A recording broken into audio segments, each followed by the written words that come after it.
വയനാട് ജില്ലാ പഞ്ചായത്തിന്റെ ഭാഗമായ മീനങ്ങാടി പഞ്ചായത്തിലെ ഔദ്യോഗിക സ്ഥാനാർത്ഥിയായി KSU ജില്ലാ അധ്യക്ഷൻ ഗൗതം ഗോകുൽനാഥിനെ പ്രഖ്യാപിച്ചതോടുകൂടി പ്രചാരണ രംഗം വലിയ സജീവമായിരിക്കുകയാണ്. പക്ഷേ കേരള കോൺഗ്രസ് ജോസഫ് സ്ഥാനാർത്ഥിയായി ലിൻഡോ കുര്യാക്കോസും ഇവിടെ പ്രചാരണത്തിനുണ്ട്. മീനങ്ങാടിയിൽ ഇടതുമുന്നണി സ്ഥാനാർത്ഥിയായി ബീന വിജയനും BJP സ്ഥാനാർത്ഥിയായി K ശ്രീനിവാസനുമാണ് മത്സരരംഗത്തുള്ളത്.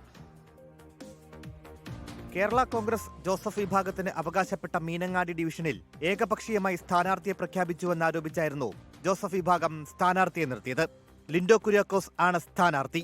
ഇരുകൂട്ടരും UDF സ്ഥാനാർത്ഥി എന്ന രീതിയിൽ പോസ്റ്ററുകൾ തയ്യാറാക്കിയതോടെ നേതൃത്വം ഔദ്യോഗിക സ്ഥാനാർത്ഥിയായി KSU ജില്ലാ പ്രസിഡന്റ് ഗൗതം ഗോകുൽദാസിനെ പ്രഖ്യാപിച്ചു. പ്രചരണ രംഗത്ത് സജീവമായിരിക്കുകയാണ് ഗൗതം ഗോകുൽദാസ്. കഴിഞ്ഞ 5 വർഷക്കാലം ഈ ഒരു ഭരണസമിതി മുമ്പോട്ട് വെച്ച വികസന പ്രവർത്തനങ്ങൾ തന്നെ മതി ഇതിൻ്റെ ഈ തെരഞ്ഞെടുപ്പ് പ്രചരണവുമായി ബന്ധപ്പെട്ട് നമുക്ക് മുമ്പോട്ട് പോകുന്നതിന് ഊർജ്ജം പകരുന്നതിന് വേണ്ടിയിട്ട്. മറ്റു തരത്തിലുള്ള വാർത്തകളൊക്കെ മറ്റ് പല ആളുകളും വിടുന്നത് നമ്മുടെ ഒരു മുന്നേറ്റം തടയുക, അതുപോലെ തന്നെ മീനങ്ങാടിയിലുള്ള UDFന്റെ ഒരു മികച്ചതായിട്ടുള്ള മുന്നേറ്റം കണ്ടുകൊണ്ടാണ് മറ്റു തരത്തിലുള്ള വാർത്തകളൊക്കെ പ്രചരിക്കുന്നതും മറ്റു വാർത്തകളൊക്കെ വരുന്നതും. കോൺഗ്രസ് സ്വീകരിച്ചത് അനീതിയാണെന്നും ഇക്കാര്യം ജനങ്ങൾക്ക് മുമ്പാകെ അവതരിപ്പിക്കാൻ സ്ഥാനാർത്ഥിത്വത്തെ വിനിയോഗിക്കുമെന്നുമായിരുന്നു ലിൻഡോ കുര്യാക്കോസിന്റെ പ്രതികരണം. വയനാട്ടിലെ കോൺഗ്രസ് രാഷ്ട്രീയം ഒരു ചതിയുടെയും വഞ്ചനയുടെയും രാഷ്ട്രീയമായിരിക്കുകയാണ്.